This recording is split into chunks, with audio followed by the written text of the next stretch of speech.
그래서 지금부터 143쪽에 나오는 이제 XY 이론 요거부터 이제 얘기를 할게요. 자, 그래서 XY 이론 이런 것들이 이제 사실은 동기 이론이에요. 동기 이론. 동기 이론인데 요거 제가 이제 드린 제가 손으로 쓴 문서를 드렸는데 이게 이제 동기 이론의 내용 이론과 과정 이론 뭐 이런 것들이 나오죠. 그래서 이제 요 갈등 이론을 조금 나중에 빼고 저는 이제 갈등 이론을 먼저 드렸는데 이 책 순서에 따라서 갈등 이론을 조금 나중에 봅시다. 갈등 이론도 뭐 그렇게 많지는 않아요. XY 이론부터 보시죠. XY 이론. 자, 일단은 동기 이론에는 내용 이론이 있고요. 과정 이론이 있어요. 근데 XY 이론 같은 경우에는 과정 이론에도 들어가고요. 내용 이론에도 들어가요. 뭐 그리고 매슬로우의 욕구의 위계 이론이라든가 이런 것들도 둘 다 요소를 갖고 있죠.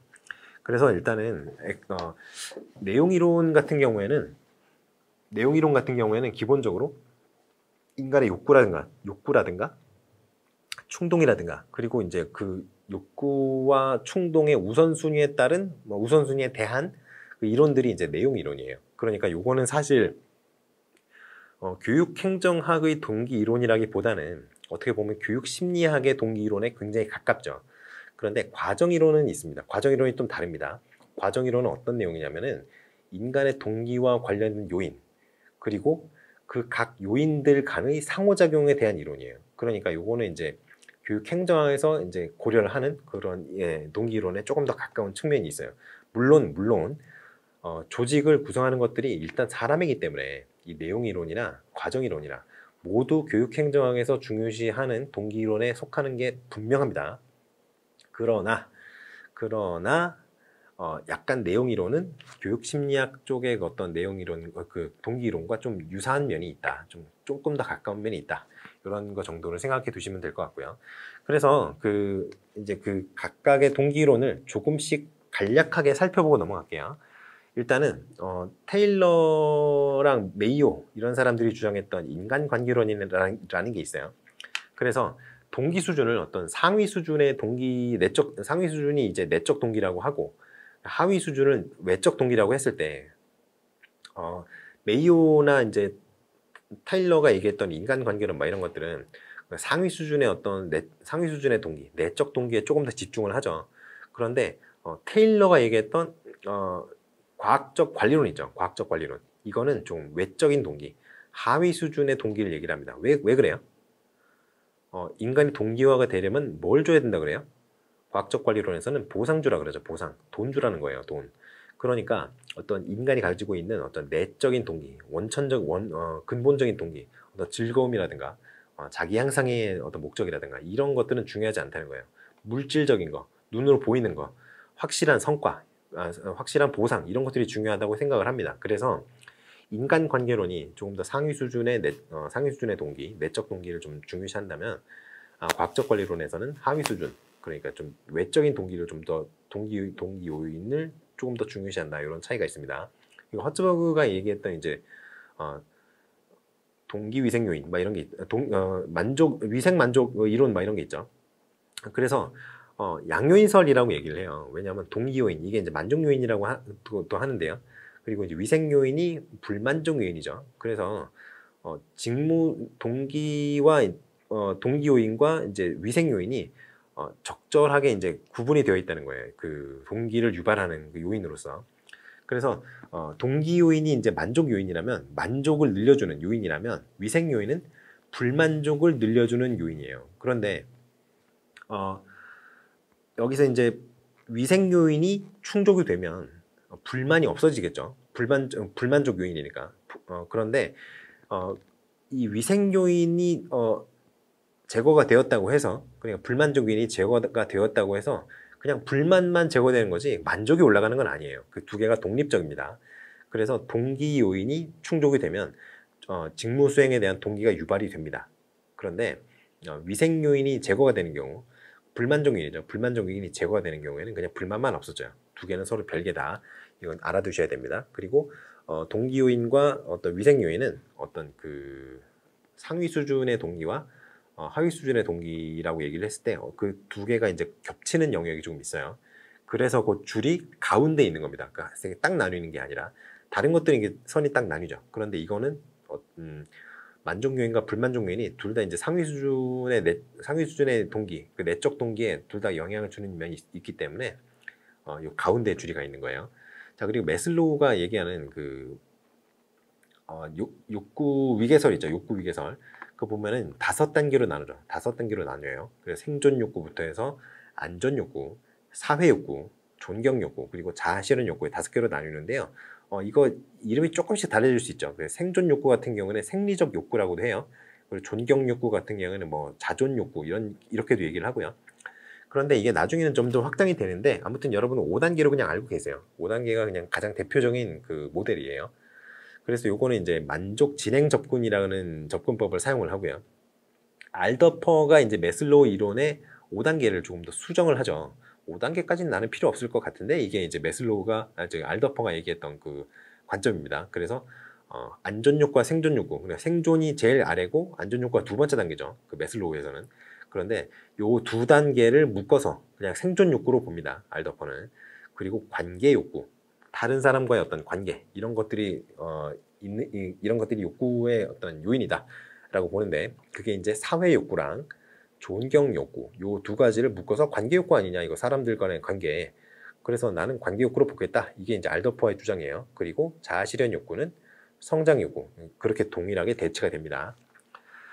자, 그래서 요거는 좌절 퇴행 접근으로 접근하시면 되겠어요. 그래서 욕구 충족이 되지 않으면은 하위 욕구를 추구한다 이런 특징이 있어요. 그 매슬로우 같은 경우 어때요? 욕구 충족이 되지 않으면 그냥 그 단계에 머물러 있잖아요. 계속 그 욕구를 추구하잖아요. 그런데 그게 아니라 알더퍼는 조금 더 현실적이에요. 이게 이 사람은 좀 현장에서 좀 연구를 했거든요. 이 동기 이론을. 그러다 보니 실제로 사례들을 많이 목격을 한 거죠. 내가 뭐가 되고 싶어요. 그 대학 교수가 되고 싶다고 합시다. 대학 교수가. 그런데 대학 교수 될 능력까지는 없는 거야, 이 사람이. 대신에 뭘 해요? 유치원 선생님을 하거나 이런 식이 되는 거죠. 일단 남을 가르치고 싶은 욕구가 있으니까 대학 교수가 되고 싶은데 뭐 학사 학위밖에 없다든가 뭐 이러면 대학 교수가 될 수가 없잖아요. 대신 유치원 교수나 뭐 초등학교 교사라든가 이런 교사를 노린다거나 뭐 이런 거를 한다는 거죠. 그러니까 상위의 욕구가 충족이 되지 못했을 때는 그냥 하위 욕구를 추구해 버린다. 대리 만족을 하겠다. 하위 욕구를 충족시킴으로써 대리 만족을 하겠다. 이런 경향성이 좀 있다라고 주장을 합니다. 그리고 매슬로우 같은 경우에는 한 번에 하나의 욕구만 추구하는 걸로 가정을 해요, 사람이. 그런데 여러분 생각해 보세요. 여러분 진짜 한 번에 하나의 욕구만 추구를 합니까? 그렇지는 않잖아요. 그렇죠. 여러분 동시에 여러 욕구 추구할 수 있잖아요. 예를 들어서 남자친구나 여자친구를 만나고 싶은 그런 욕구가 있음에도 불구하고 공부를 해서 좋은 성적을 받고 싶은 욕구가 있다고 합시다. 도서관에서 만나서 데이트하면서 공부할 수 있잖아요. 이런 식으로 그 동시에 여러 욕구를 추구하는 게 가능하다라고 생각하는 게 이제 알더퍼예요. 조금 더 현실적이죠.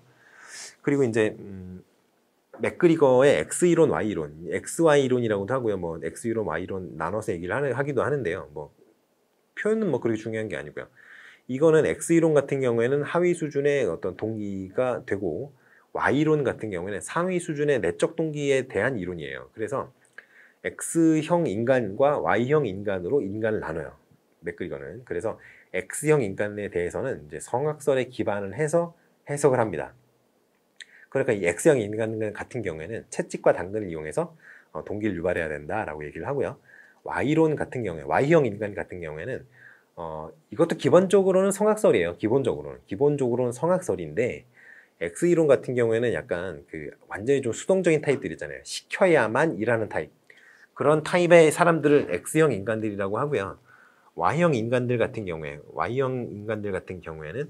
이 사람들도 일하는 걸 별로 좋아하지는 않는데 그래도 어떤 조건이라든가 자기가 원하는 어떤 조건이라든가 이런 게 갖추어지면은 그래도 반드시 일을 싫어하는 거는 아니다. 이런 정도 조금 약한 버전의 이제 X형 인간이라고 생각하시면 돼요. 그래서 환경 조성을 좀 중요시합니다. 맥그리거 같은 경우에는 일하는 환경이죠. 업무 환경. 그리고 이제 자아 실현이라든가 이런 걸 추구할 수 있는 환경, 이런 환경을 설정을 해주는 게 굉장히 중요하다고 생각을 해요. 그리고 아지리스가 얘기하는 성숙 이론, 미성숙 이론이 있죠. 성숙, 미성숙 이론이라고도 하고요. 미성숙, 성숙 이론이라고도 하는데 그 순서는 뭐 크게 중요한 게 아니고요. 그래서 이제 미성숙에서 성숙 단계로 연속적으로 사람이 발달한다라고 봅니다. 아지리스 같은 경우에는. 그래서 미성숙한 사람을 성숙한 사람으로 발달이 된다라고 보는 거잖아요. 그러니까 여러분 이게 시험에 나오면 어떻게 나오겠어요? 어떤 미성숙한 조직원, 그러니까 이제 학생이 되겠죠, 대체로. 그런 학생을 성숙한 인간으로 만들려면 어떻게 해야 되는가? 구체적인 실현 방안을 쓰시오. 뭐 이런 식으로 낼 수 있겠죠. 그러니까 이런 것들이 이제 책임을 부여한다거나, 직무를 확대시켜 준다거나, 그리고 성숙 기회를 부여한다거나, 뭐 조직 풍토를 개선한다거나, 이러한 방법들을 사용을 해가지고 이제 성숙한 인간으로 만들어 줄 수 있다. 이런 내용을 이제 물어볼 수 있습니다. 그리고 또 뭐가 있나요? 네, 그렇습니다. 여기까지 나오는 게 이제 조직 문화 이론에서 여기 X 이론을 다루셨네요. 뭐 근데 그거는 본인이 그렇게 분류를 하셨나 보죠. 제가 여기 말했던 게 리커트, 지금까지 제가 얘기를 했던 내용이 지금 8페이지에 나오는 거잖아요. 제가 드린 핸드아웃. 이게 어디 나오냐면 비슷한 게 145쪽에 나오는데요. 여기는 좀 이렇게 나누셨는데, 글쎄요, 리커트의 관리체제 이론에 맞춰서 이걸 분류를 하다 보니까 이렇게 된 겁니다. 일반적으로 나누는 외적 동기가 이제 하위 동기라고 보고, 내적 동기가 상위 동기라고 보는 입장에서는 제가 이제 그려드린 그런 표처럼 이렇게 가운데 어떤 빈 공간이 없고 저렇게 딱 나뉘는데요. 리커트의 관리체제 이론에 맞춰서 이제 분류를 하려고 하면은 이렇게 나뉘죠. 가운데 공간이 생깁니다. 자, 이제 조직론 얘기가 나오니까 이제 핸드아웃, 여러분 자료 6페이지로 갑시다. 6페이지. 거기 보시면 거기 조직론이라고 해놨어요. 근데 조직론의 갈등 해결 영역부터 봅시다. 이제 제미슨과 토마스의 모형인데요. 이렇게 그리죠. 이렇게 그려서 여기 5개 이렇게 있다는 거. 여기서부터 뭐예요? 여기서부터 경쟁, 그리고 여기서부터 경쟁, 협동, 타협, 회피, 수능. 수능이 아니고요. 수능 이게 아니고 순응이에요. 순응. 아시겠죠? 그래서 요거를 이제 개인을 더 중요시하느냐, 조직을 더 중요시하느냐, 요거에 따라서 이렇게 5가지 유형으로 나뉜다. 뭐 이렇게 얘기를 할 수 있는 거죠. 그래서 갈등이라는 거를 해결하는 데 이제 초점을 맞춘 모양이에요. 어떻게 갈등을 해결할 것인지. 그래서 갈등이 뭐예요, 여러분? 갈등이라는 거는 복수의 욕구, 2개 이상의 욕구가 동시에 나타나면서 그게 동시에 충족되지 못하는 상황을 갈등이라 그래요. 동시에 여러 가지 욕구가 있는데 그걸 동시에 충족할 수 있어요. 그러면 갈등이 아닌 거예요. 아까 제가 말씀드렸죠. 남자친구랑 여자친구를 만나서 놀고 싶은데, 만나고 싶은데 공부도 해야 돼요. 그럼 어디 가요? 도서관 같이 가면 되잖아요. 그런 식으로 2가지 욕구를 동시에 충족할 수 있다면 그거는 갈등 상황이 아닌데, 우리 흔히 얘기를 많이 하죠. 여자친구를 만나고 싶은데 엄마가 공부하라 그런다. 이런 경우에는 이제 2가지가 갈등 상황으로 이제 비춰질 수가 있죠.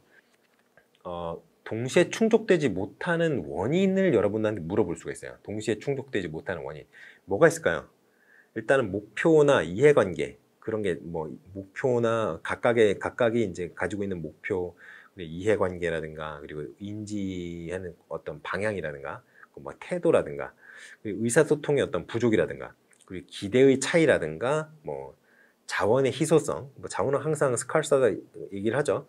자원 부족이라든가 역할이 제대로 이제 역할 구분이 되어 있지 않아서 이러한 원인들 때문에 막 갈등들이 일어나는데, 그 갈등을 해결하기 위해서는 제미슨과 토마스의 어떤 모형이 있다. 그렇게 나누는, 이걸 같이 고려를 해야 된다는 거예요.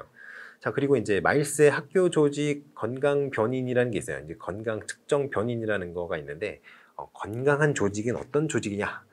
이러한 측면에서 정의를 한 거죠. 그 조직을. 그래서 건강한 조직이라는 거는 조직의 기능을 효과적으로 수행할 뿐더러 그 조직의 체제가 지속적으로 발전하는 그런 동력도 존재하는 조직이에요.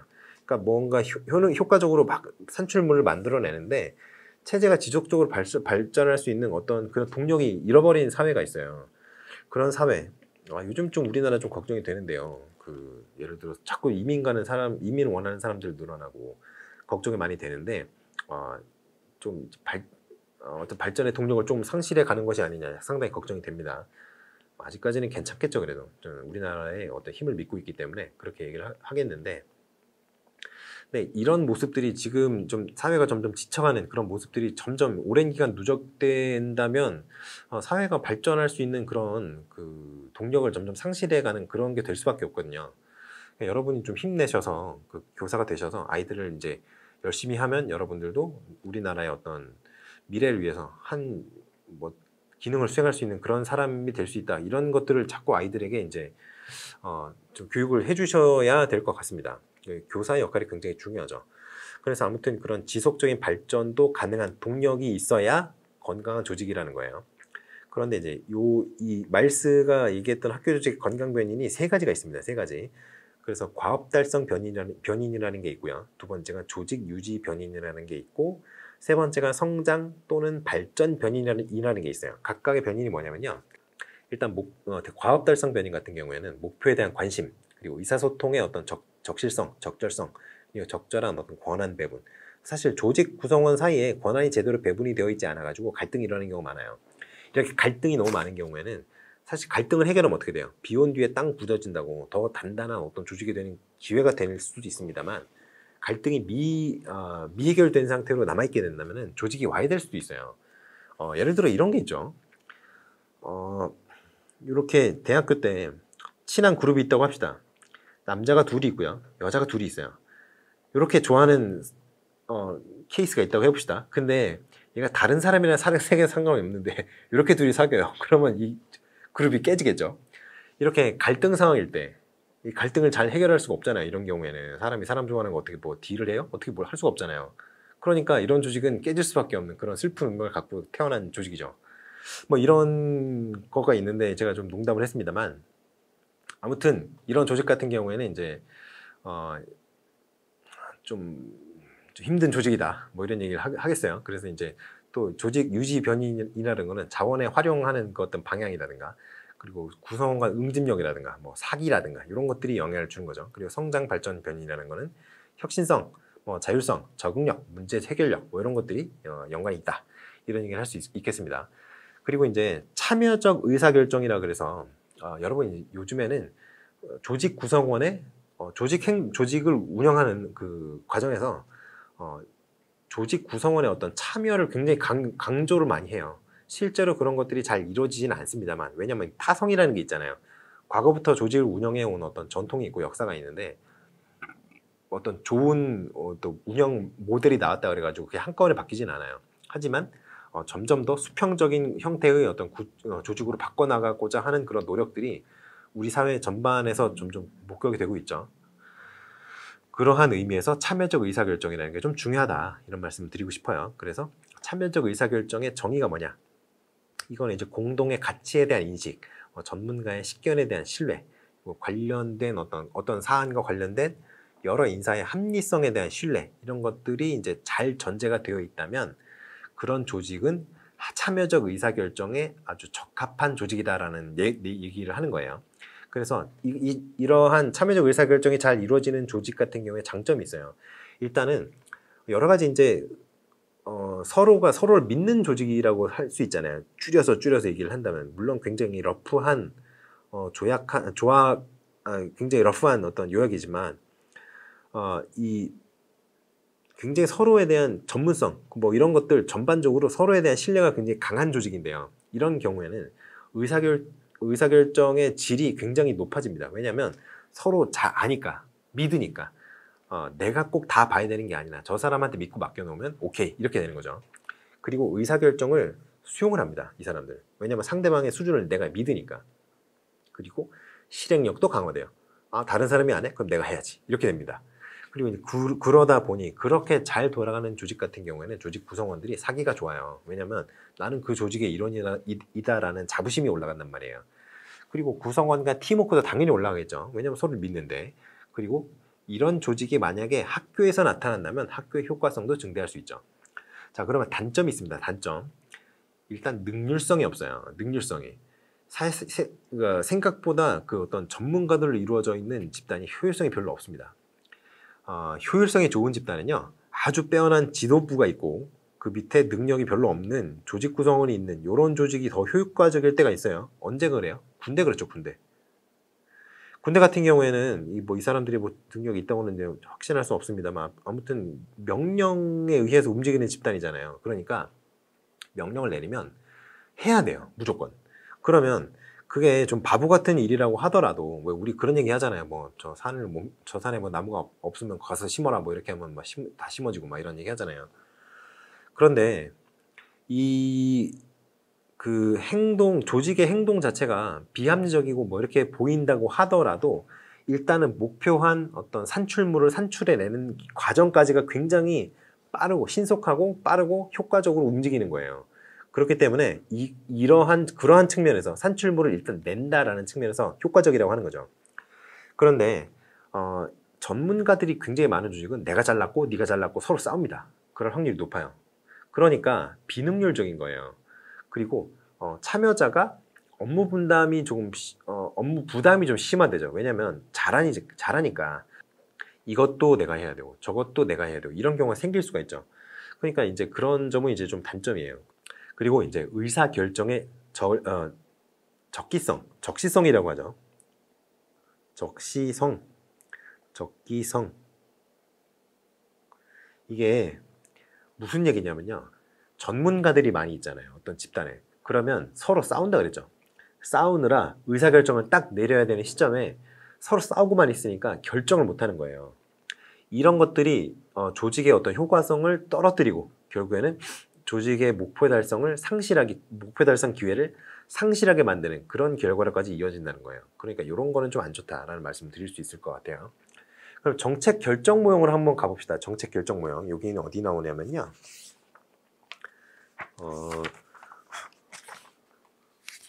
쭉 조직 성장론, 발전론 이런 거를 쭉 지나가지고 갈등이 중요하죠.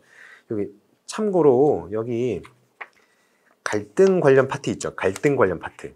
여기 어디냐면요. 148쪽부터 나오는 갈등 이론.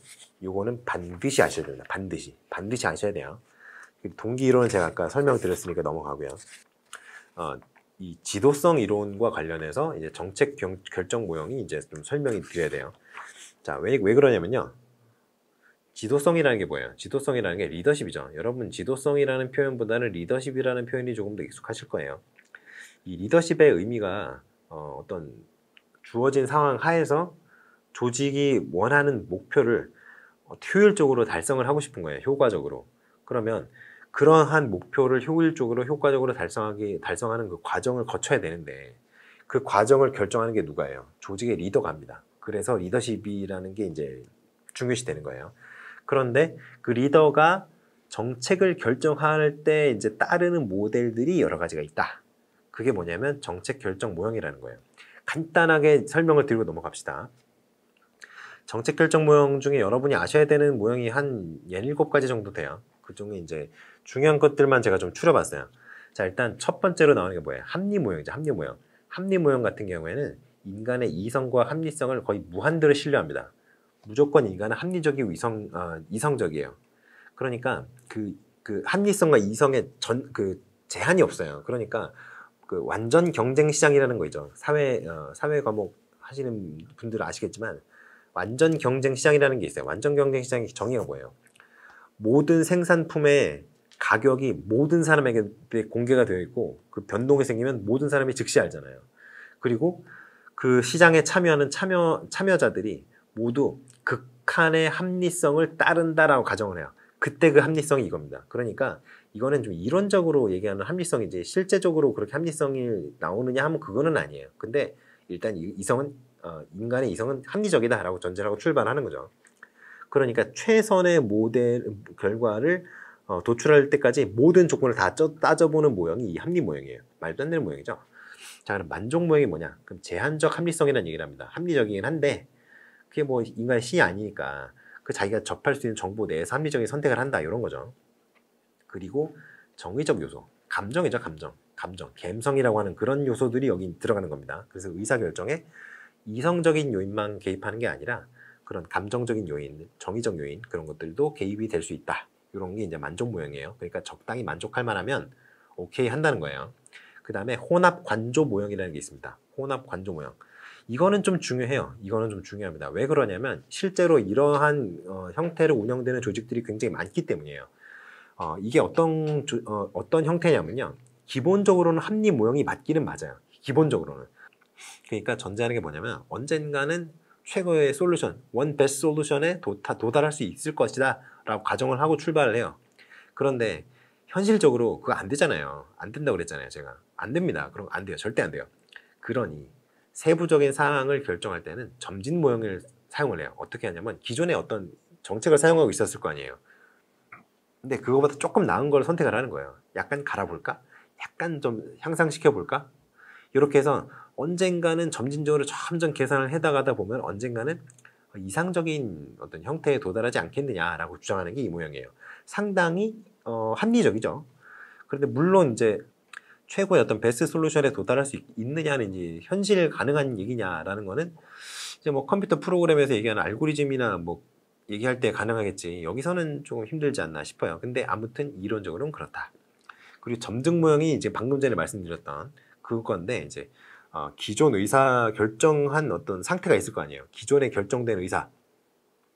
그게 조금 안 좋은 점이 발견됐다고 칩시다. 그럼 그거를 조금씩 고쳐 나가는 거예요. 그래서 언젠가는 굉장히 좋은 의사 결정으로 만들어 보자. 이러한 느낌으로 점진적으로 개선하는 그런 모형이죠. 그러니까 저 점등 모형 같은 경우에는 정치적 합리성이나 경제적 합리성을 추구하는 거예요. 왜 그러냐면 정치라는 거는 어떤 거예요? 사실 그 어떤 집단들 간의 권력 투쟁이잖아요. 그렇죠. 그런데 그 어떤 그 투쟁이 해결이 되려면 어떻게 돼야 돼요? 그 조정점이 필요하잖아요. 그 조정점을 이렇게 조금씩 바꿔나가면서 모두 다 어느 정도 만족하는 그런 지점을 찾는 것이 정치의 궁극적인 목적이에요. 자, 그리고 경제는 뭐예요? 경제에 이제 파레토 합리성이라는 게 나와요. 이렇게 그리죠. 여기가 원점이에요. 두 가지입니다. 두 가지.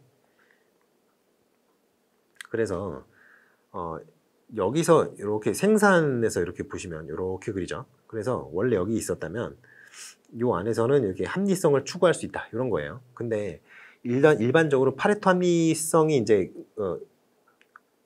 이제 달성되는 상황이라면 이렇게 움직일 수 있는 상황이 아니고 이거는 이 영역 내에서 움직일 수 있는 거잖아요. 근데 이게 아니고 이렇게 그렸으면 여기 생산 곡선과 여기 생산 곡선이 이렇게 접해요. 이 점에서. 그러면 더 이상 움직일 곳이 없죠. 그러니까 이런 상황이 이제 만들어질 거라고 이제 상상을 하는 겁니다. 어떻게 하면 돼요? 이걸 이렇게 당기고, 아이고, 이렇게 하면 안 되죠? 이걸 이렇게 당기고, 이쪽으로 당기고, 이걸 이렇게 당기고, 이렇게 당기고, 이렇게 하면은 여기서 만난다. 그런 거죠. 그러니까 이걸 당기려면 어떻게 해야 돼요? 정책을 바꿔야 당겨질 거 아니에요. 그러니까 이게 경제학에서만 나오는 얘기가 아니라 정치적으로도 이제 어느 정도 이익 집단 간의 어떤 조정이라든가 이런 개념이라고 보시면 돼요. 이걸 움직여 나가는 과정이 굉장히 고통스러운 과정이니까 조금씩 해서 결과적으로 이 상태가 되도록 그래 만드는 거. 이게 이제 점증 모형의 어떤 기본적인 형태, 틀이라고 생각하시면 돼요. 자, 그리고 최종 모형이라는 게 있죠. 최종 모형. 일단 의사결정권자가 초합리적인 어떤 능력이 있다라고 이제 가정을 하는 거예요. 이게 뭐냐면 경영자의 뭐 야성, 뭐 직감 이런 얘기 하죠. 뉴스에 보면 그런 겁니다. 아, 이거 내가 봤을 때는 이건 해야 돼. 아, 내가 봤을 때 이건 망했어. 이런 어떤 합리적인 어떤 근거가 있는 게 아니라 그냥 경영자가 직관으로 이제 그런 걸 판단을 내리고 그걸 그냥 의사결정 해버리는 거예요. 그러면 그렇게 의사결정을 내렸으니 합리적인 어떤 근거가 없잖아요. 그러면 뭘 해야겠어요? 그런 판단이 정확한 판단이었는지에 대한 평가, 그리고 평가 결과를 의사결정에 환류하는 그 시스템이 중요하겠죠. 그래서 최종 모형은 그런 것들을 좀 중요시한다.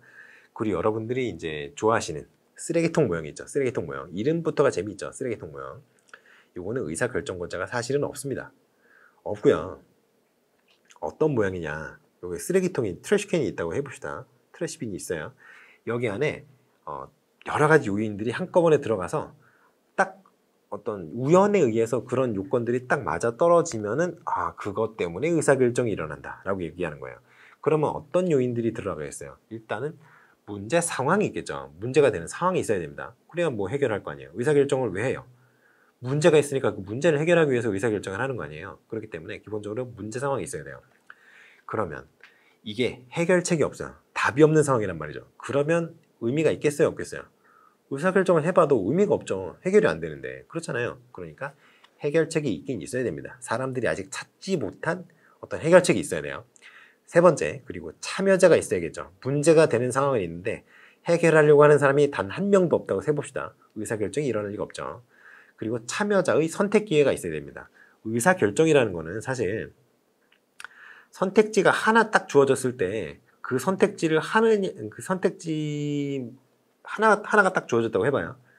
그럼 이 의사결정 하나는 게 아니죠. 강제로 해야 되는 거잖아요. 그런데 예를 들어서 방안이 어떻게 있고 이 방안을 구체적으로 이제 명시가 된 방안이 하나라고 하더라도 일반적으로 이게 방안이 두 개죠, 사실. 이거 하느냐 마느냐. 그렇죠. 그런 식으로 참여자가 최소한 할까 말까라도 결정을 할 수 있는 기회는 있어야 돼요. 그러니까 이런 것들이 잘 맞아 떨어지면, 운때가 잘 맞아 떨어지고 상황이 잘 맞아 떨어지면 이제 쓰레기통 모형이 잘 작동을 하게 되는 그런 겁니다. 자, 그래서 지도성 이론을 조금 볼까요? 이제 책을 좀 봅시다. 여기서는. 지도성 이론이 사실 좀 굉장히 중요한데 이 리더십 이론 쪽에서 가끔씩 나와요. 출제가 됩니다. 그래서 일단은 프린트 10페이지 또 같이 보면서 지도성 이론 여기 책도 같이 보도록 하겠어요.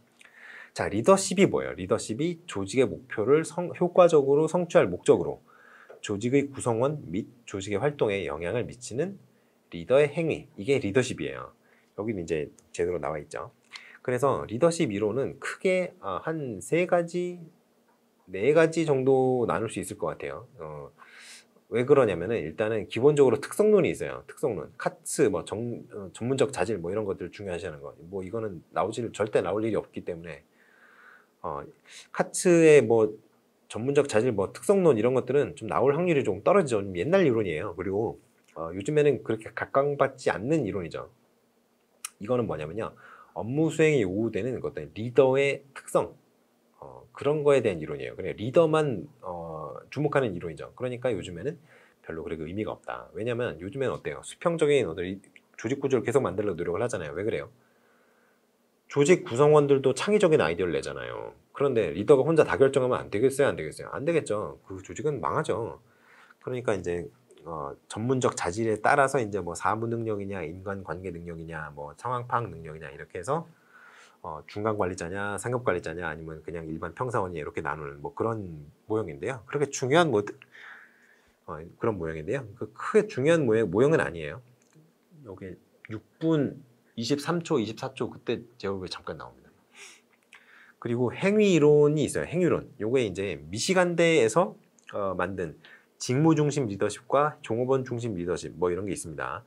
그리고 OSU, 오하이오 스테이트 유니버시티에서 만든 이제 이런 모델이 있죠. 여기 그래서 그 리더가 얼마나 배려를 하느냐, 배려성, 그리고 그 조직이 얼마나 구조가 잘 갖추어져 있느냐, 얼마나 체계적으로 구조가 짜여 있느냐, 이거에 따라서 이제 4가지를 이제 분류한 그런 이론이 있어요. 블레이크가 얘기했던 관리망 이론이죠. 매니지먼트, 그리드 이런 얘기를 하는데요. 이거는 이제 굉장히 여러 가지가 있는데 나누는 선이, 근데 기본적으로는 5개예요. 여기 하나, 여기 하나, 여기 하나, 여기 하나, 여기 하나. 그래서 과업에 대해서 관심이 크냐 작으냐 요걸 기준으로 하고요. 그리고 사람, 조직원이죠. 조직원에 대한 관심이 크냐 작으냐에 따라서 나눕니다. 그래서 이렇게 5가지로 나눈다. 여기 가운데가 이제 경영형 이런 얘기 하죠. 그리고 여기 사교형, 팀 경영형, 그리고 조직 인간 경영형, 여기 팀이죠. 팀, 그리고 사교, 그리고 조직 인간, 이게 둘 다 중요시하거든요. 조직 인간 경영 같은 경우에는. 그리고 이건 무기력, 의욕도 없고 아무것도 없어요. 그리고 이제 여기는 이제 과업만 중요시하고 사람에 대한 관심은 굉장히 적은 권위형 또는 복종형이라고 얘기를 합니다. 이렇게 나누는 기준도 있고요.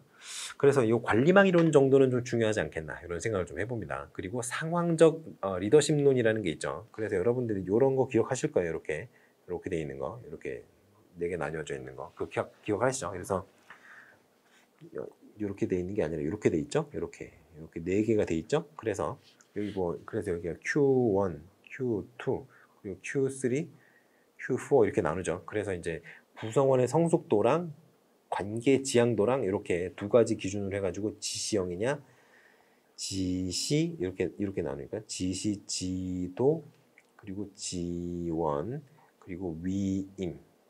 근데 이게 책마다 조금씩 번역이 달라요. 실제로 학술 서적도. 그래서 여기 지시는 똑같은데요. 여기를 설득형이라고 하는 데도 있고요. 여기를 설득이라고 하고 그리고 이제 여기 참여라고도 합니다. 그러니까 요거는 본인이 편한 걸로 하나 외우세요. 구멍 뚫어놓고 여기 들어가는 게 뭐예요? 라고 물어보는 일은 잘 없을 거예요. 그리고 물어본다고 하더라도 자기가 편한 걸로 외워놓으면 그냥 그거 쓰면 됩니다. 그런데 이제 외우지는 않더라도 좀 많이 봐놓으시면 내가 외운 거는 지원형인데 참여형으로 문제가 나왔어요. 그러면 그게 참여형인 거는 아셔야죠. 아시겠죠? 근데 이 이론이 조금 문제가 있는 게 있습니다. 왜 그러냐면 구성원의 성숙도를 M1부터 M4까지 나열을 했는데 이게 어떻게 판단하겠냐는 거예요. 이 구성원의 성숙도에 대한 판단 기준이 명확하지 않아요. 이 이론이. 그래서 이게 좀 한계가 있습니다. 그리고 제가 4가지 정도로 나뉜다 그랬잖아요. 지금까지 한 3가지 얘기를 했죠. 그런데 이제 4번째 리더십 이론이 나옵니다. 이게 변혁적 리더십 이론이에요. 이게 이제 대안적 리더십인데 이게 분산적 리더십 이론도 있고요. 그리고 변혁적 리더십 이론도 있고요. 그리고 초우량 리더십이라든가 도덕적 리더십이라든가 문화적 리더십이라든가 서번트 리더십이라든가 이런 여러 가지 리더십 이론들이 있는데 그걸 한꺼번에 뭉뚱그려서 새로운 리더십 이론이다. 대안적 리더십 이론이다. 이렇게 말씀드리는 거예요. 그래서 번스가 얘기했죠. 변혁적 리더십 이론. 그래서 이거는 이제 기존의 리더십 이론들이 어떤 이론들이라고 얘기를 하냐면요. 번스 같은 경우에는 굉장히 거래적 리더십이라고 얘기를 해요. 내가 보상을 줄 테니 나에게 충성을 다오. 이런 식으로 옛날에 그 봉건제 중세 유럽의 봉건제와 장원제 같은 그런 느낌의 어떤 조직 운영을 기본 틀로 하고 있다고 봐요. 번스 같은 경우에는. 그래서 교환적, 보상적 리더십 이렇게 얘기를 하죠.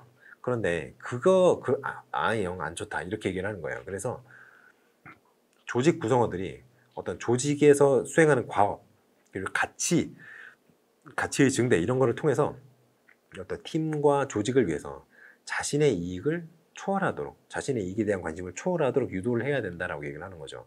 그러니까 이 조직의 비전이라든가 이런 거에 공감을 해서 자기 자신의 조직의 어떤 목표 달성에 조금 더 헌신하도록 만드는 그런 게 중요하다고 얘기를 하는 거예요.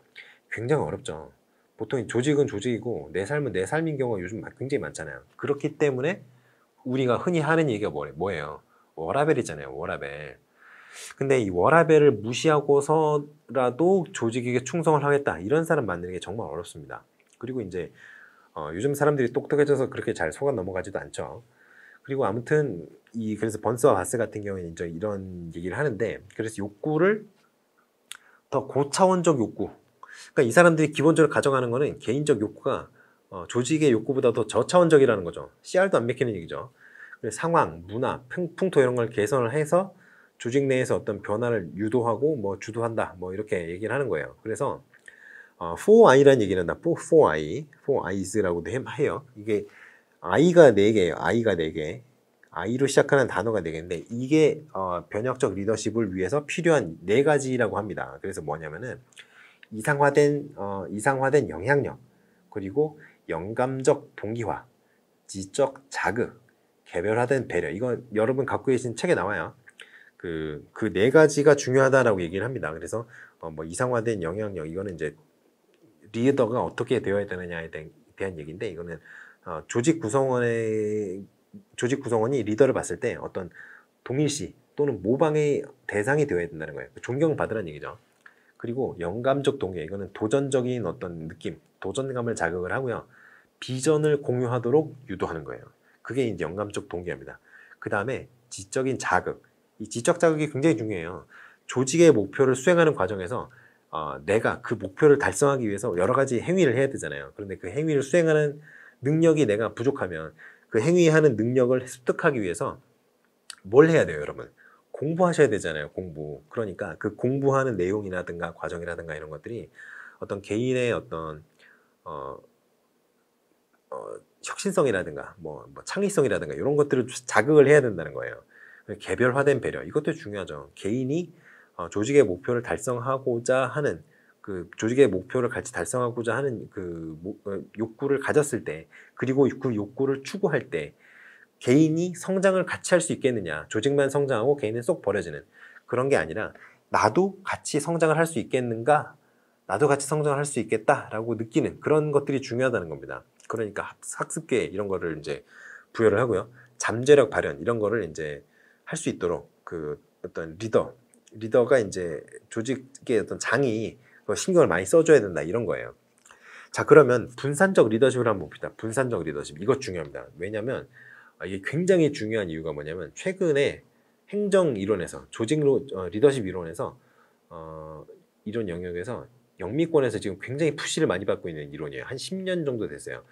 한 10년 정도 됐는데요. 이게 여러분들이 좀 아셔야 되는 게 뭐냐면은 미국에서요. 미국. 다른 나라의 학문은 의미가 없고요. 미국만이 학문의 어떤 성지가 됐는데 다른 나라가 뭐 연구를 안 하는 게 아니라 돈이 미국에 제일 많다 보니까 연구자가 미국에 제일 많고요. 그렇다 보니까 미국이 성과를 제일 많이 내요. 그래서 미국에서 우리나라 이제 교수님들이 미국에서 보통 공부를 많이 하시죠. 그래서 공부를 막 합니다. 막 해요. 그래서 이제 박사학위를 따요. 그리고 미국에서 연구원 생활을 좀 합니다. 그러다가 스카웃에서 어디로 와요? 한국으로 와요. 조국이죠. 우리 조국이 자신의 조국인 한국으로 돌아옵니다. 이 기간이 대충 10년 정도 걸려요. 평균 그렇습니다. 그러니까 미국의 최신 이론이 우리나라는 10년 정도 지나면 이제 들어와요. 그런데 이 분산적 리더십 이론이 한 10년 정도 됐어요. 좀 주목을 받은 지가. 그러니까 이제는 나올 때가 됐다라는 거죠. 그래서 이제 조직 내에 어떤 공식 조직과 비공식 조직이 있다고 하면 그 조직들 간에 리더가 있을 거 아니에요. 공식 조직에 리더가 있고 비공식 조직에도 리더가 있을 거 아니에요. 그래서 그 두 사람 간에 어떤 커뮤니케이션이 굉장히 중요하다는 거예요. 예를 들어서 조직의 상황이라든가 어떤 내부에서의 어떤 맥락 내에서의 어떤 조직의 목표라든가 현재 조직이 직면하고 있는 문제라든가 그런 거에 대해서 의사결정을 각각 내리게 되는데 그걸 공유하라는 거죠. 그러면 리더십이 분산이 될 거 아니에요.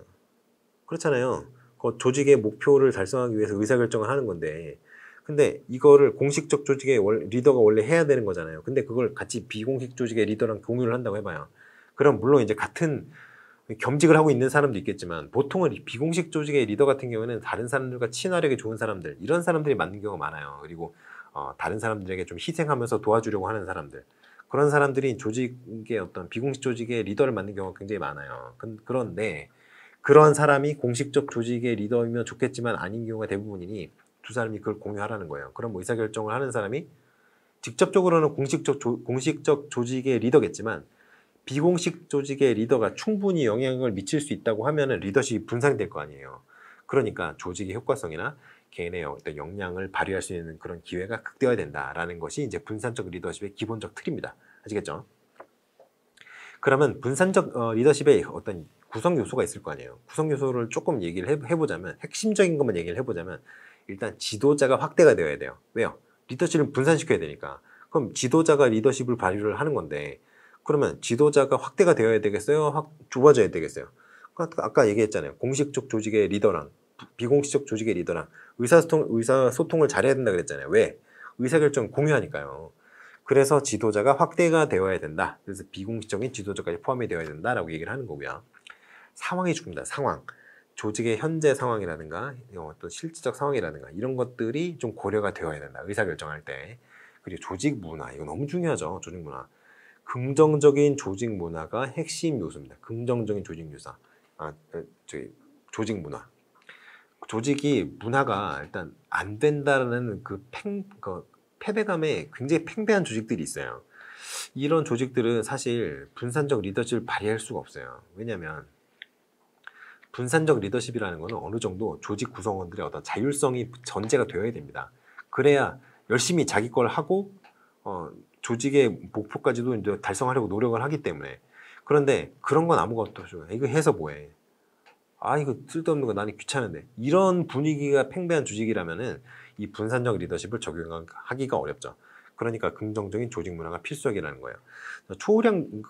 이거 다음에 이제 기타 여러 가지가 나오는데요. 초우량 리더십 같은 경우에는 이제 구성원 스스로가 능력 개발하는데 좀 힘을 들여야 된다. 뭐 이런 게 나오고요. 이게 어디 나오냐면 여기 나오네요. 8번 초우량 지도성 이겁니다. 그리고 이제 도덕적 리더십 이런 거 있어요. 이거는 뭐 크게 중요한 건 아니에요. 도덕적 리더십이라든가 문화적 리더십이라든가 뭐 서번트 리더십이라든가 이런 거는 크게 중요한 건 아닌데 일단은 말씀을 드릴게요. 일단은 그래서 도덕적 리더십이라는 건 뭐냐면은 전문 직업 사회화, 그 뭐 목적의 설정, 공유 가치, 동료 의식, 뭐 상호 의존성 뭐 이런 것들을 좀 강조하는 그런 리더십이에요. 그래서 일단 착해야 된다는 거예요. 착해야 된다는 거. 좀 갸우뚱하게 되는 그런 거죠. 그래서 이 리더가 도덕적 행위자인 경우를 도덕적 행위자여야만 한다고 얘기를 하는 거예요. 그래야 그 조직의 효과성이 좋다고. 근데 의문이죠. 아마존, 제프 베조스, 선인입니까? 아니죠. 테슬라 어때요? 또라이죠 완전히. 거의 뭐 정신 나간 것 같아요. 트위터 이런 거 하는 거 보면. 이런 사람들이 도덕적 행위자인가요? 그렇게 기업들이 잘 나가는데. 그래서 저는 이건 의미가 없다고 봅니다. 그리고 문화적 리더십 이런 거 있어요. 요거는 좀 의미가 있을 수 있습니다. 왜 그러냐면은 인간은 의미를 추구하고 싶어 하는 그런 욕구가 있어요. 예를 들어서 여러분이 모르는 게 있으면 아예 관심이 없는 그런 모르는 게 있고 여러분이 좀 알고 싶어 하는 모르는 게 있잖아요. 예를 들어서 여러분이 취미가 목공이라고 해봅시다. 목공. 여러분이 수공구 사용하는 방법은 대충 알아요. 그런데 전동공구 있잖아요. 전동공구. 그런 거 사용하는 방법이 너무너무 알고 싶어요. 그렇게 목공을 통해서 내가 삶의 어떤 질이라든가 내 삶의 만족감이라든가 높일 수 있는 그런 기회를 갖고 싶어 하는 그런 게 있는데 그런 걸 하려면 뭐 수공구도 다뤄야 되지만 뭐 전동구가 있으면 더 편하다. 이러면은 그 의미를 추구하기 위해 그 목공을 통해서 자신의 삶의 의미를 추구하기 위해서 그런 걸 배울 거 아니에요. 그런 얘기를 하는 거예요. 인간은 의미를 추구하고자 하는 욕구가 있어요. 근데 그거를 만족하면 구성원의 주인의식이 제고가 되고 조직이 통합이 될 수 있다라고 얘기하는 게 이제 문화적 리더십이에요. 그러니까 이러한 조직이 되기 위해서는 이러한 리더십이 발휘될 수 있는 조직이려면 어떤 조직이어야 되겠어요? 일단은 조직 구성원 개개인의 의미 추구 욕구를 인정을 해주는 조직이어야 되겠죠. 그거 해서 뭐해? 라고 하면은 조직 구성원이 얼마나 슬프겠어요. 난 이거를 너한테 인정받고 싶어서 하는 거 아닌데 그래도 회사에서 한 10만 원이라도 뭐 5만 원이라도 뭐 이렇게 자기 개발비 이런 걸로 주면 좋잖아요. 그렇죠? 그러한 긍정적인 조직 문화 이런 게 필요하다는 거죠. 그런 거를 좀 조성을 해야 되고요. 그래서 여기서 얘기하는 게 버티컬 슬라이스 이런 건데 뭐 이거는 의사결정을 할 때 이렇게 쭉쭉쭉쭉 잘라서 뭐 하면 된다 뭐 이런 얘기예요. 크게 중요한 건 아니에요. 그래서 이게 조금 더 자세하게 얘기를 하자면 조직의 어떤 조직 구성원이 수평적인 게 아니잖아요. 전부. 그러니까 조직 구성원이 되게 특성들이 여러 가지가 있는데 각 계층 예를 들어서 이제 이런 게 있다고 합시다. 이제 사용자 계층 있죠. 사용자, 근로자 뭐 이런 게 있죠. 근로자도 이제 화이트 블루 칼라 있잖아요. 그래서 여기서 대표가 이제 나와서 사용자 이런 대표가 나와서 그 대표하는 사람이 직위에 관계없이 예를 들어서 뭐 화이트 칼라 내부에서도 뭐 평사원의 대표, 뭐 대리의 대표, 과장의 대표 뭐 이런 거죠. 그런 사람들이 나와서 아주 뭐 형식에 구애되지 않고 형 동생 하는 사이 아주 친한 형 동생 사이에서 하는 것처럼 허심탄회하게 어떤 조직의 가치라든가 비전이라든가 이런 것들을 뭐 토론하고 조정하는 그런 어떤 의사소통 방식인데요. 요거는 글쎄요 물어볼 수 있을까 모르겠네요. 일단은 학교는 이게 될 수가 없거든요. 그렇기 때문에 물어볼 수 있을지 없을지 잘 모르겠습니다. 뭐 못할 건 아니겠네요. 하고자 한다면 못할 건 아니니까 물어볼 수도 있기는 하겠습니다. 근데 뭐 그렇게 중요한 건 아닌 것 같아요. 그리고 서번트 리더십이라는 게 있는데요. 이거는 뭐 크게 중요한 건 아니에요. 이건 사실 왜냐면 구성원과 지도자가 어떤 수평적 관계고 지도자가 구성원의 성장을 굉장히 중요시하는 겁니다. 자신의 성장보다 구성원의 성장에 더 관심이 많을 정도로. 그래서 경험이라든가 공감이라든가 치유라든가 설득이라든가 통찰이라든가 비전이라든가 이런 걸 제시한다든가 이런 봉사의식이라든가 뭐 공동체 형성 뭐 이런 것들을 중요시하는 뭐 그런 좋은 소리를 다 갖다 놓은 그런 리더십 이론이라고 보시면 돼요. 현실성이 전혀 없죠. 자, 그래서 이렇게 리더십 이론을 좀 끝내봤고요. 동기이론에서 조금 추가를 조금 하고 싶네요. 동기이론에서 핸드아웃의 8페이지로 가봅시다. 8페이지. 8페이지 가보시면은 이제 과정이론이 있어요. 과정이론. 부름의 기대이론부터 나오죠.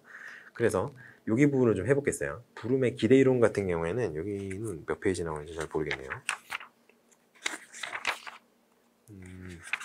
아까 나온 게 끝인가 봐요. 자, 책은 이제 됐고요. 제 프린트로 오시죠. 프린트로. 프린트를 보시면 과정이론, 부름의 기대이론이라는 게 있어요. 그래서 이제 기대가 이제 여기서 얘기하는 거는 이게 VIE 이론이라 그래가지고 밸런시 그리고 인스트루멘탈리티 그리고 익스펙테이션 이렇게 해서 VIE 이론이라고 얘기를 해요. 그래서 동기가 함수인데 뭐의 함수냐? 성과기대 그리고 보상기대 그리고 유인가 요 유인가가 바로 요겁니다. 밸런시. 그래서 요 세 가지가 이제 그 동기 수준에 영향을 미치는데요. 요 세 가지가 미치는데 그래서 여기 노력이 있고요. 노력, 성과, 보상 사이에서 여기 노력을 기울여서 성과를 얻어내고 성과를 얻어냈을 때 그 어떤 그 반대급부로 얻어지는 그 보상 요렇게 이제 이어지는 관계에서 뭐 요런 유인가가 여기가 아니죠. 보상 기대 여기 영향을 주고 성과 기대가 여기 영향을 준다. 뭐 이런 겁니다. 그래서 보상 같은 경우에는 수단성도 좀 있어요. 그러니까 요 두 가지가 이제 유인가가 어디 적용되는 거냐면요. 여기 성과랑 보상 여기에 둘 다 적용이 되는 거예요. 성과랑 이제 보상. 그래서 요거를 1차 산출, 2차 산출 뭐 이렇게 얘기를 하는데요. 요거는 좀 알아두시는 게 좋습니다. 요거는 굉장히 중요한 이론이에요. 그러니까 요거는 좀 알아두시고요. 아담스가 얘기했던 공정성 이론이라는 게 있어요.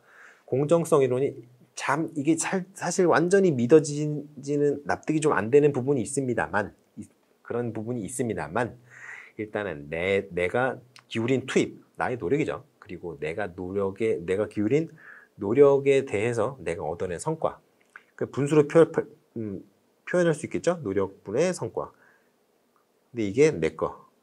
근데 요거랑 노력, 성과 이게 남이라고 해봅시다. 요게 크냐 같으냐 이게 작으냐 요 부등호가 어떤 위치로 되느냐에 따라서 공정이냐 아니냐를 판단한다는 거예요. 뭐 당연히 그렇겠죠. 그래서 믿어지진 않는데 사실 내가 노력을 기울여서 성과를 얻어낸 거 그 비율이 있잖아요. 그게 남이 노력을 기울여서 얻어낸 성과 그거보다 크다면 요거는 좀 자신의 노력은 좀 과대평가하고 남의 노력은 좀 과소평가하는 경향이 좀 있잖아요, 사람들이. 그렇기 때문에 요 부등호에 대해서는 좀 믿을 수가 없으나 그러나 아무튼 불공정하다라고 느낀다는 거예요. 그래서 이 불공정한 걸 어떻게 보상을 받느냐 하면 과급여 또는 저급여 이런 식으로 정의를 한다는 거죠. 근데 이 불공정이라는 거를 느끼는 그 과정, 특히 여기에서 이제 여러분이 이제 인지부조화 서구 사회에서 특히 많이 나타나요. 인지부조화를 경험할 수 있다. 그래서 어렵게 물어본다면 교육심리에서 인지부조화 이론까지 이 기대이론에서 기대이론이 아니라 공정성 이론에서 인지부조화를 건드리면서 이제 교육심리까지 엮을 수 있다. 이렇게 좀 낼 수가 있습니다. 좀 어렵게 내는 거죠, 사실. 자, 그래서 제가 이제 아담스의 공정성 이론까지 말씀을 드렸는데요.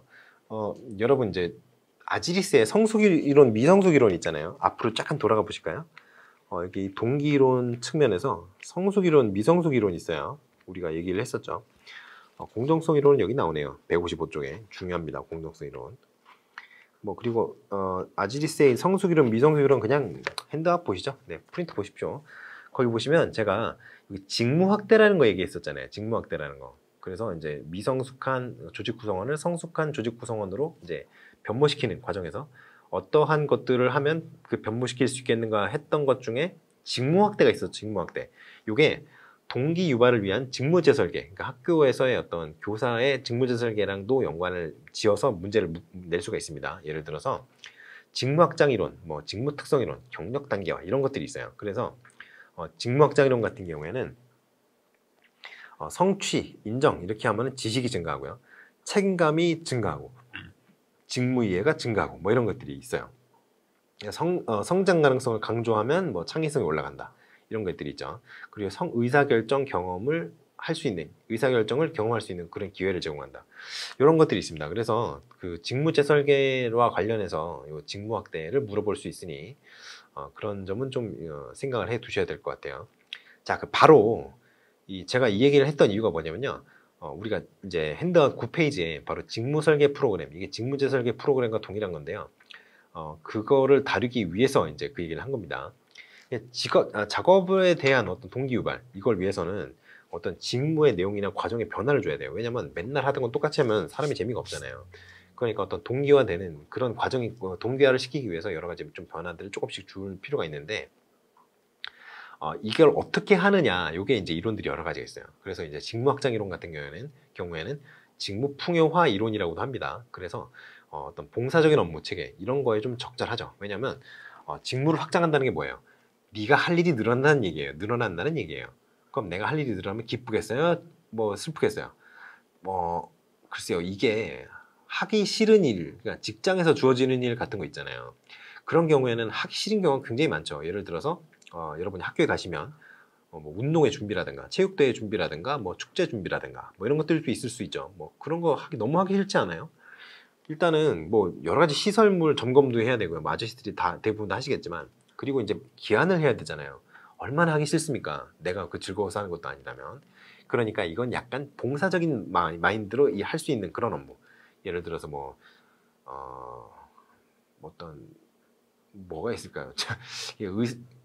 막상 떠올리려고 하니까 잘 없는데 뭐 그런 게 있을 수 있겠죠. 뭐 학교에서 할 수 있는 일 중에 예를 들어서 그런 게 있을 수 있겠네요. 뭐 다친 학생들 뭐 도와주는 거, 이런 거 자원봉사자 모집을 한다든가 이런 것들, 그런 것들 같은 경우에는 이제 뭐 약간 봉사적인 업무라고 볼 수 있겠어요. 그리고 이제 구성원의 권한의 어떤 바운더리, 외연을 확대하는 거죠. 이게 일만 시켜 먹고 권한은 똑같으면 사람이 박탈감을 느낍니다. 자괴감을 느끼죠. 내가 무엇하라고 이 일을 하고 있나, 이런 생각이 들어요. 근데 그만큼 권한도 더 주는 겁니다. 발언권을 더 강하게 준다든가. 그렇게 하면은 책임감이 향상이 될 수 있죠. 왜냐하면 내가 권한도 늘어났고요. 그리고 업무도 늘어났고요.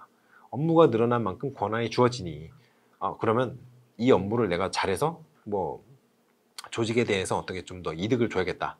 조직에 어떤 이득이 되는 사람이 되어야겠다. 이런 책임감이 늘어날 수 있죠. 그러니까 이런 것들이 이루어지면 어떻겠어요? 심리적으로 성장할 수 있을 거 아니에요. 한 인간으로서. 그렇죠? 그러한 이론이 이제 직무 확장 이론 또는 직무 풍요화 이론이라고 하는 거예요. 자, 그다음에 직무 특성 이론이 있습니다. 직무 특성. 직무 특성 같은 게 뭐예요? 직무 특성이 어떤 직무가 가지고 있는 여러 가지 특성이 여러 가지 이제 어떤 자원을 사용을 해야 되는지, 어떤 사람이 이 일을 맡을 때 더 유리한지, 그리고 누구와 이제 협력을 해야 되는지, 어디서 이제 협조를 요청을 하고 또 어디와 또 이제 뭐 그 예산이라든가 이런 걸 어디서 따오고, 이런 것들 여러 가지가 이제 직무의 특성이죠. 근데 직무 특성과 개인 특성, 그게 이제 상호작용이 잘 이루어질 때 동기가 유발된다라고 얘기하는 거예요. 그러니까 직무의 특성이 여러 가지가 있는데 그 중에서도 개인 특성과 잘 상호작용이 이루어지는 특성이 있으면 그게 잘 이루어졌을 때 이제 동기 수준이 상승한다는 건데, 그래서 이게 생산성의 이제 어떤 직무 특성과 개인 특성 간의 관계가 어떻게 생산성을 결정하는 데 영향을 주느냐, 이거를 설명하기 위한 이론이 직무 특성 이론이에요. 그래서 핵심적인 직무 특성이 여러 가지가 있다고 하면은 그 핵심적인 직무 특성과 이제 개인의 심리적인 상태죠. 그게 어떻게 영향을 관계가 되는가, 이런 걸 얘기를 하는 거예요. 그래서 핵심적인 직무 특성이 뭐가 있어요? 뭐 여러 가지가 있는데 직무 특성 이론에서는 총 5가지의 핵심 직무 특성을 얘기를 합니다. 뭐예요? 하나는 기술의 다양성. 얼마나 다양한 기술을 사용해서 직무를 수행하여야 하는가, 그죠? 과업의 일체성, 또 일 또는 일체성. 이게 뭐냐면요, 개인이 추구하는 어떤 목표 또는 개인이 수행하는 그 업무, 그게 그 조직 전체가 목표라는 그 전체적인 그 목표 달성, 조직의 목표 달성에서 얼만큼의 포션을 차지하고 있느냐가 이 과업의 일체성이에요. 일체성이에요. 그러니까 내가 100만큼 하면 조직이 50%만큼의 목표를 달성할 수 있어요. 엄청나게 높죠. 왜냐면 조직의 사람들이 한두 명이 아니잖아요. 그런데 내가 하는 업무가 조직의 어떤 목표의 50%를 좌우한다고 해봐요. 그러면 스스로에 대한 뭐 자부심 같은 게 좀 생기지 않을까요? 그렇죠. 그러니까 그리고 또 자신이 수행하고 있는 그 과업 자체의 어떤 중요한 정도, 그런 것들, 이런 것들이 바로 개인의 어떤 보람감을 결정을 하죠. 내가 이만큼 보람 있는 일을 하고 있다, 이렇게 생각을 할 수 있죠. 그리고 자율성 같은 경우에는 뭐 책임감으로 연결이 되고요. 피드백 같은 경우에는 뭐 결과를 인식하는 그 과정에 이제 영향을 주죠. 너 왜 일을 이렇게 했니? 아, 좀 반성을 하죠. 아, 이거 너무 잘하신 것 같아요. 그러면 이제 으쓱으쓱하죠. 앞으로도 이렇게 해야 되겠구나, 이렇게 생각을 하게 될 거 아니에요. 그러니까 이런 보람감이나 책임감, 결과인식, 결과에 대한 인식, 이게 이제 개인의 심리적인 상태라는 건데, 이 세 가지가 조합이 돼서 결국에는 높은 내재적 동기, 이게 쉽게 말해서 작업 동기죠. 작업 동기. 그러한 결과로 이어진다라고 얘기를 하는 거예요. 근데 여기서 조정 요인이 있어요. 조정 요인. 그게 뭐냐면 결과를 인식하는 그 영역에 대해서 조정 요인이 있을 수 있습니다. 예를 들어서 조직 구성원 개인의 어떤 지식 수준이라든가 지능 수준, 뭐 이런 것들이 또 있을 수 있고요. 능력이라든가 성장 욕구라든가 어떤 만족도라든가 이런 것들이 이제 영향을 미칠 수 있다, 이런 거를 좀 얘기를 하고 싶네요. 그리고 이제 선생님들의 이제 경력 단계 프로그램, 이런 얘기를 많이 하는데요. 일단 선생님들이 되시면, 여러분이 선생님이 되시면 진급하는 테크트리가 두 가지가 있습니다. 평교사가 있죠. 교감이 돼요. 그리고 여기서 교장이 되거나 장학사가 되거나 이렇게 돼요. 사실 교감, 이게 장학, 여기 이제 좀 더 정확하게 얘기를 하자면, 장학사가 여기서 가는 게 아니고 여기는 장학관이 가는 거고요. 사실은 여기서 이제 장학사가 되죠. 그래서 이렇게 장학관 가든가 뭐 교장으로 다시 빠지든가 뭐 이런 식으로 왔다 갔다 할 수가 있는데, 그러니까 여러분의 테크트리는 이게 끝이에요. 평교사, 교감 또는 장학사, 아니면 교장 또는 장학관. 몇 단계예요? 3단계죠. 진급 몇 번 할 수 있어요? 2번 할 수 있어요. 2번. 교사는 진급을 할 수 있는 기회가 별로 없습니다. 그러니까 굉장히 그 진급에 대한 어떤 자기의 사회적 지위, 교원 단체라는 어떤 그 단체 내에서의 자기의 지위, 교사 사회에서 내에서의 자기의 어떤 사회적 지위, 이런 거에 좀 민감한 분들이 있죠. 있습니다. 없을 것 같죠? 있습니다. 그런 분들은 진급 기회가 별로 없다는 거에 불만이 굉장히 많으세요. 굉장히 많습니다. 정말 제가 들은 얘기가 굉장히 많아요. 그래서 우리도 일반 사기업처럼 진급 단계를 좀 많이 늘려보자, 이거죠. 그래서 말도 안 되는 얘기지만 수습 단계부터 시작합니다. 수습 단계. 교생이죠, 교생. 여기서 정규 단계, 그리고 여기서 선임 정규 교사, 그리고 수석 교사. 근데 실제 수석 교사 제도는 현재 운용을 하고 있어요. 현재 우리나라에서. 그런데 선임 정규 교사는 우리나라에는 없죠. 어디서 이제 발견을 할 수 있느냐? 미국 같은 경우에 주마다 이런 것들이 있는 주가 간혹 있습니다. 간혹. 거의 없어요. 발견할 수 있는 경우가 거의 없는데, 이런 영국 같은 경우도 그런 거 도입한 곳들이 있죠. 근데 이렇게 수습 정규, 근데 이거 비슷하지 않나요? 뭐 2급 정규사, 1급, 이게 이제 부장, 뭐 그리고 수석교사, 뭐 교감도 있죠. 여기 교감도 있고요. 뭐 이거 비슷하지 않나요? 근데 이거를 좀 약간 말만 좀 바꾸는 듯한 그런 느낌이에요. 그래서 이게 좀 그 의미가 없지 않나, 이런 생각을 하는데, 아무튼 이렇게 경력 단계 프로그램을 나누면 좀 동기부여에 도움이 되지 않겠느냐, 이렇게 주장하는 분들이 계시긴 합니다. 그리고 로크가 얘기했던 목표 설정 이론으로 좀 가보겠어요.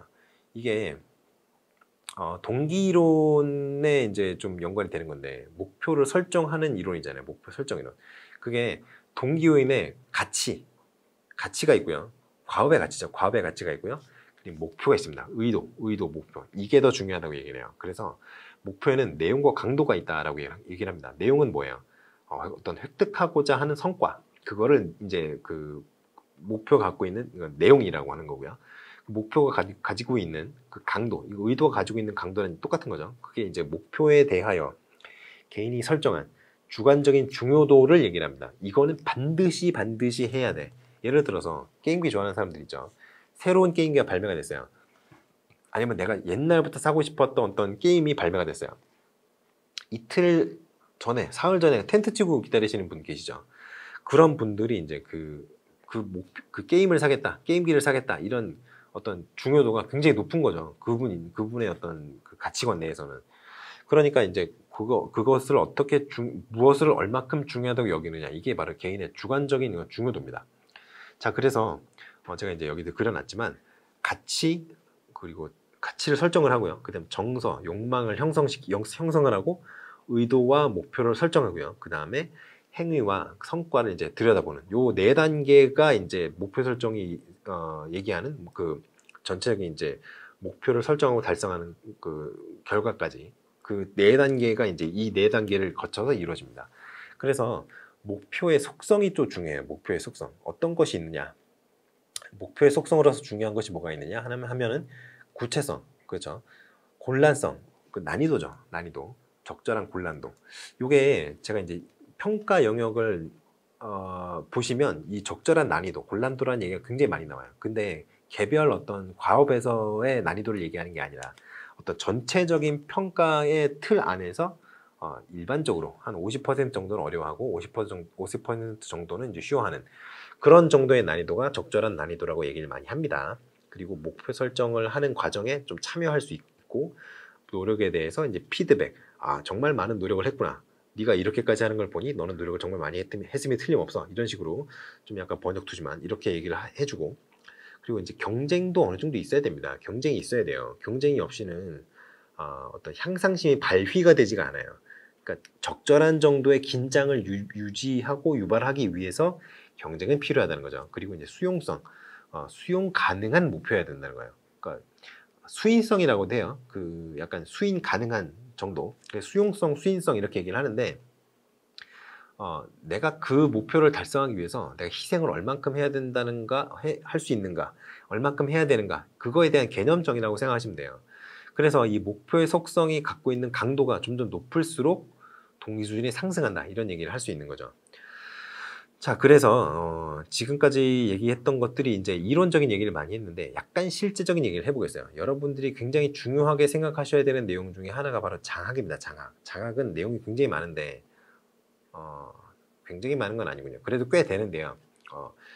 이게 여러분들이 좀 아셔야 되는 것만 몇 개 짚고 넘어가 보도록 하겠어요. 일단 장학이라는 게 뭐예요? 장학 슈퍼비전이라고 얘기하는데, 장학 교수 행위의 개선을 위해서, 여러분이 교수 행위를 하시죠.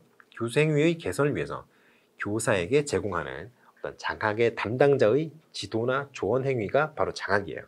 그러니까 이거를 여러분들이 이제 수업하는데 수업 능력을 향상시키기 위해서 조언을 주는 사람들이 있어요. 누구예요? 장학사, 장학관이죠. 주로 장학사랑 상대를 하시게 될 건데, 그러니까 유형이 여러 가지가 있어요. 유형이 중요하죠. 유형이. 그래서 이제 교내 장학, 교내 자율 장학이라고도 합니다. 그래서 요거가 이제 임상 장학이 있고요. 그 교내 장학의 일종으로서 임상 장학이 있고요. 이게 뭐예요? 약식 장학이라는 게 있지. 약식 장학. 약식 장학이 뭐예요? 약식 장학 같은 경우가 이제 교감생, 교장 선생님이 지나가시다가 싹 보시고 다음날 부르죠. 그래서 김 선생님, 이런 점은 좀 고쳐주세요. 이런 점 안 좋은 것 같습니다. 이런 얘기를 하면은 여러분들이 이제 네, 알겠습니다, 이렇게 고치는 그런 게 약식으로 한다 그래서 약식 장학이에요. 요거는 임상 장학은 그게 아니라 일단은 계획서를 냅니다. 계획서를 내요. 그래서 그 계획서에 따라서, 수업 계획서에 따라서 수업을 하는 걸 직접 관찰을 하고요. 장학 담당자가. 그리고 그거를 분석하고 검토를 합니다. 그리고 협의회를 거쳐서 어떤 새로운 계획을 수립하는 그러한 절차로 이루어지죠. 이 과정들 같은 게 좀 중요할 수가 있어요. 동료 장학 같은 경우에 같은 선생님들끼리 이제 서로 봐주는 그런 장학이죠. 자기 장학이 이제 스스로 자기가 수업한 걸 찍고 자기가 수업한 걸 이제 돌려보면서 장학을 이제 진행하는, 스스로 나를 고칠 수 있는 사람은 나밖에 없어, 이런 자기 자신에 대한 끝없는 애정과 믿음으로 하는 그런 장학이 자기 장학이 되겠어요. 그리고 컨설팅 장학, 이게 좀 중요합니다. 이게 좀 중요해요. 이걸 좀 낼 수 있어요. 그래서 이거는 일단은 선생님이 직접 요청을 합니다. 선생님이 요청을 해요. 그래서 맨 처음에 선생님 요청을 하면은 전문성 있는 장학 요원이 그걸 받아들여서, 장학사죠 사실. 그래서 이 장학사가 와서 이제 장학을 해주는 그런 형태의 장학이 컨설팅 장학이에요. 그러니까 이게 착수, 진단, 계획 수립, 실행, 종료, 이렇게 5단계로 이제 진행이 되거든요. 근데 여기서 이제 원리가 있습니다. 원리가 자발성, 스스로 먼저 요청을 하니까 자발성이 있어야 되죠. 그리고 전문성 뭐예요? 교사도 전문가지만 장학관도, 장학사나 장학관도 장학의 담당자로서 전문성이 있어요. 그러니까 전문가들끼리 만나서 진행하는 장학이죠. 그리고 자문성. 이게 직접 고쳐주는 게 아니라 이렇게 고치시는 게 어떨까요? 이렇게 의견을 나누고 커뮤니케이션을 하는 과정에서 어떤 새로운 안이 탄생하는 자문을 주는 과정이에요. 어떻게 고치세요라고 명령하는 게 아닙니다. 독립성, 학습성, 한시성 이런 것들도 이제 좀 중요한 이 컨설팅 장학의 요인인데, 그 구성 요인인데 성질이라고 해야겠죠. 근데 글쎄요, 요 앞에 거 세 개 있잖아요. 자발성, 전문성, 뭐 자문성, 뭐 이런 거 정도는 좀 더 중요하다고 할 수 있겠습니다. 그리고 나머지 세 개, 독립성이나 학습성, 한시성, 뭐 언제까지 뭐 계속 장을 해줄 수가 있는 게 아니죠. 한 번 정도 해주고 끝나는 거니까. 이렇게 뭐 한시성 뭐 이런 것도 있다. 이런 거 좀 알아두시면 좋을 것 같고요. 그 동료 장학, 동작했는데 왜 또 하는지 모르겠네요. 자, 그러면 학교 바깥으로 나가봅시다. 학교 바깥으로 나가보면 교회 장학이 있어요. 교회 장학. 그거는 문교 장학이라고 해서 교육부 내에서 진행하는 그런 장학이 있습니다. 뭐 대표적인 게 이제 연수 프로그램 같은 거죠. 그리고 그리고 이제 학무 장학이라는 게 있어요. 학무 장학. 이게 각급 지자체별로 교육청 주도로 또 하는, 그 교육부가 아니고요.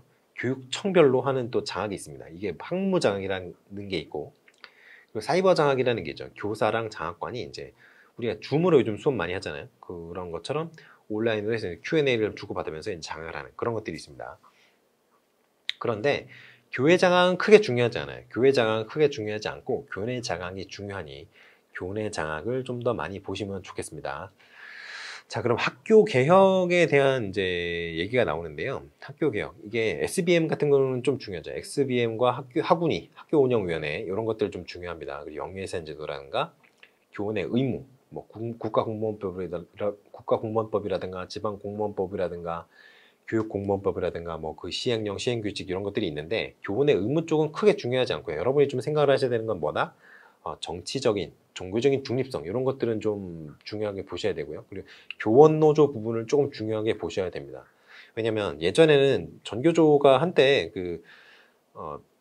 불법 단체로 규정됐었던 시절이 있었죠. 근데 그게 이제 문재인 정부에 들어와서 그 불법 단체로 그 결정을 했었던 헌법재판소의 결정이 이제 다시 헌법재판소였는지 고등법원이었는지 행정법원은 2단 그로 돼 있거든요. 그래서 아마 그 제가 알고 있기로는 그 헌법재판소 대법원에서 아마 결정을 했었다가 그게 아마 위헌 결정이 났던가 뭐 그런 식이었던 것 같아요. 뭐 잘은 모르겠습니다만 아무튼 그래서 이제 다시 합법 노조가 됐어요.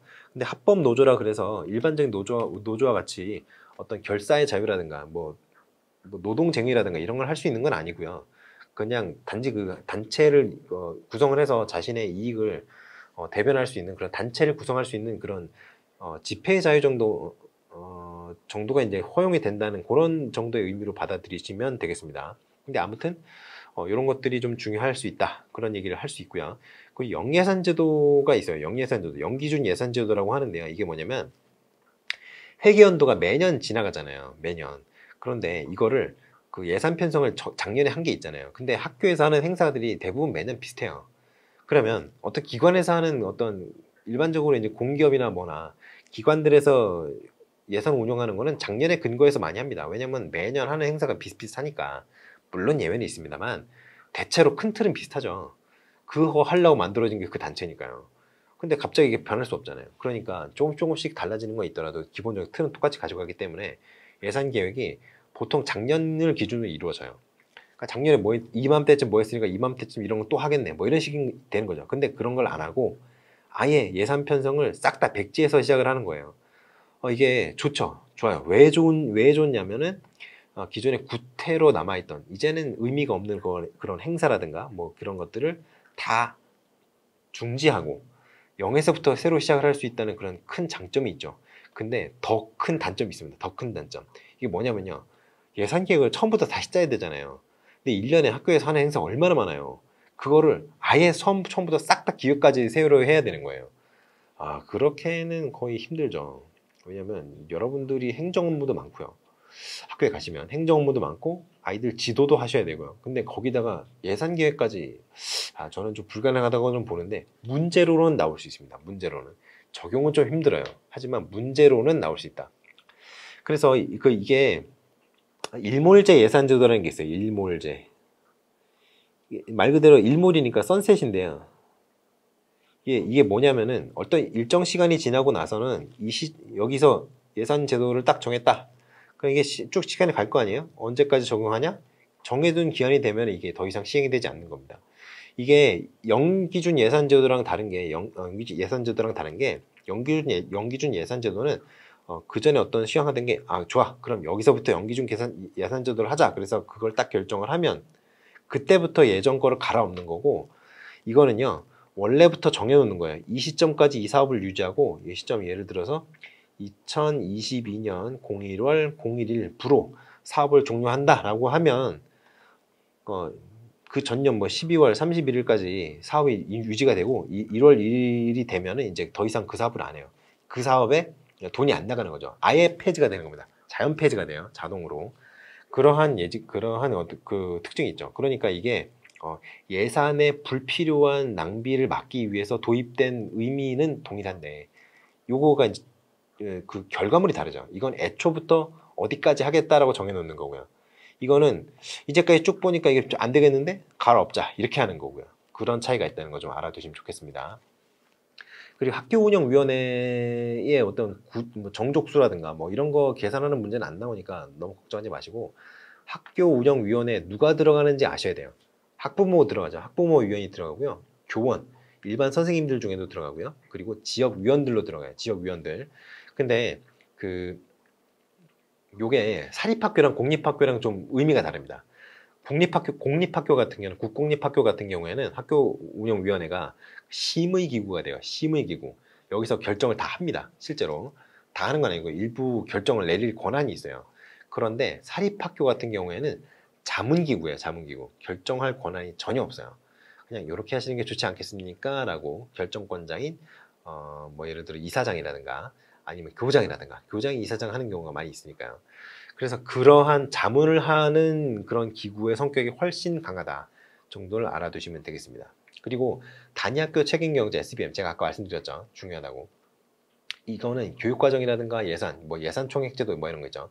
그 인사라든가 이런 것들 제반 항목에 대해서 그 각급 학교가, 개별적인 학교가 운영권을 가져요. 원래는 교육청에서 갔잖아요. 지방교육청. 그런데 그게 아니라 각 학교에 그런 권한을 상당 부분 위양을 해줍니다. 그러니까 교장 공모제 나오는 것도 요런 배경과 어느 정도 맥락이 같다라고 생각을 하시면 돼요. 그래서 지금까지 이제 전체적으로 교육행정에 대해서 약간 부족하나마 어느 정도 훑어봤다고 생각을 해요. 지금 다시 요약을 해드릴 수는 없고요. 열심히 공부를 하시고, 일단 오늘 제가 짚은 내용들이 대체로 좀 모르시면 안 되는 내용 위주로 짚었어요. 물론 다음 시간에도 모르시면 안 되는 내용 위주로 짚겠지만 정말로 이 정도는 알고 가셔야 됩니다. 알고 가셔야 자기가 모르는 이론이 나오더라도 이걸 어떻게 좀 조합을 해가지고 끼워 맞출 수 있는 그런 최소한의 배경이 돼요. 그러니까 여러분들이 책을 싹 다 외우실 수가 없어요. 지금 시점에서. 지금 공부를 시작하는 분들 같은 경우에. 그리고 이제 대학원생 분들 같은 경우에 자기가 논문 쓴 내용만 잘 알지 논문 안 쓴 내용은 모르죠. 학부생이랑 차이가 없죠. 그게 그럴 수밖에 없어요. 논문 쓰다 보면 논문 쓰는 거에 집중을 하게 되니까 전반적으로 다 살펴볼 시간이 없죠. 그러니까 제가 그 한계를 잘 알고 있습니다. 이번 시간은 여기까지 하고요. 또 다음 시간에 잠깐 쉬고 다음 시간에 또 시작을 해보도록 하겠습니다.